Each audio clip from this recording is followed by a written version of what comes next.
এই মুহূর্তে আমার উপর অর্পিত দায়িত্বটা কি সেটা বোঝার চেষ্টা করছি। আমার উপর অর্পিত দায়িত্বটা হচ্ছে আমরা চলে যাওয়ার আগে জুলাইয়ের গল্পটা যতখানি সম্ভব বলে যাওয়া, প্রতিষ্ঠা করা, শুরু করা। এটা একদিনে শেষ হবে না। আপনারা জানেন যে যে কোনো ঘটনা যখন ঘটে ওটা হচ্ছে ফ্যাক্ট, কিন্তু ফ্যাক্ট তখনই গুরুত্বপূর্ণ হয়ে ওঠে যখন এটা আমাদের ন্যারেটিভের পার্ট হয়ে ওঠে। অ্যান্ড এই যে আজকে প্রিয়র উপর যে ডকুমেন্টারি বানাচ্ছে, এটাও কিন্তু সেই একই প্রচেষ্টা যে কি করে আমাদের ঘটে যাওয়া ঘটনাগুলো আমাদের সামগ্রিক কালেকটিভ ন্যারেটিভের পার্ট হয়ে উঠছে, এবং এটাতে সবাই কন্ট্রিবিউট করছে। আমরা প্রত্যেকেই কন্ট্রিবিউট করছি। সরকার তার জায়গা থেকে করছে, হাজার সীমাবদ্ধতার পর। আমি সরকারি প্রতিষ্ঠানে এখন কাজ করি। আমি সারা জীবন ছিলাম বেসরকারি মানুষ। এখানে ঢুকে আমি বুঝতে পেরেছি যে সরকারি প্রতিষ্ঠানে কাজ করা কত ভয়াবহ।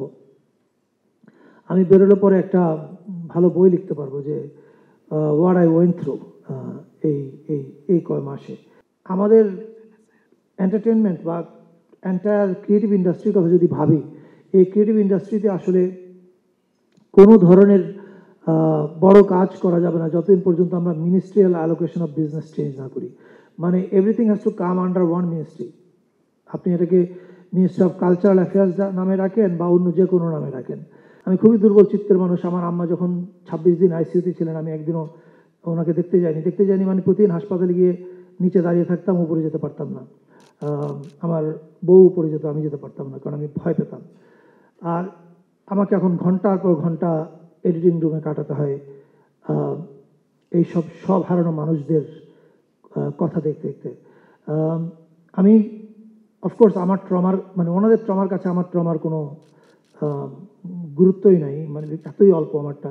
কিন্তু আমার এই সামান্য ট্রমা দিয়ে আমি বুঝতে পারি যে প্রিয়র মারা বা প্রিয়র মায়ের মতো আরও যারা আছেন তারা কি ট্রমার ভিতর দিয়ে যাচ্ছেন।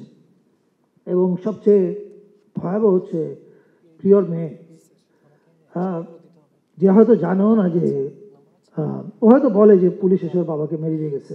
ও জানে না যে হোয়াট ডাজ ইট, মানে এটা দিয়ে কী বোঝায় যে মেরে দিয়ে যাওয়া মানে কি, মানে বাবা এখন কোথায় আছে। This is so heart breaking. এবং এই ঘটনা অনেক পরিবারের সঙ্গে ঘটেছে।